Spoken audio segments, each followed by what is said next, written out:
कहते हम जब घर से निकलते थे ना तो दोनों तरफ से घर पे चादर लगाई जाती थी, यानी घर के इस तरफ भी चादर और इस तरफ भी चादर। ये बड़ी औरतों के ये ठाठ हुआ करते थे कि जी हमारे बुरके पे भी नजर नहीं पड़ेगी किसी की। और इस तरह का पर्दा बास सहाबियात से भी साबित है जिनको अल-मुखद्दरात कहा जाता है, और नबी सल्लल्लाहु अलैहि वसल्लम ने उन पे नकीर नहीं की। हदीस में आता है ना, ईद के दिन नमाज पढ़ने आए जो मुखद्दरात हैं वो भी आए, यानी वो औरतें जो जिनके लिबास भी किसी को नजर नहीं आता, उनको भी नबी ने तरगीब दी कि ईद के दिन नमाज पढ़ने के लिए आए।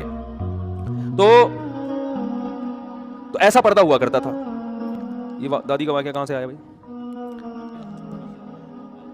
यार अभी सही नहीं, मैं क्या करूंगा तरक्की यार। असल में मेरा दिमाग इतना तेजी से चलना शुरू हो रहा होता है ना कि वो पीछे की सारी चीजें दाएं बाएं हो रही होती हैं। क्या बोल रहा था मैं? यानी ये बात शुरू कहां से की थी मैंने? गजावे से बात तो शुरू की थी।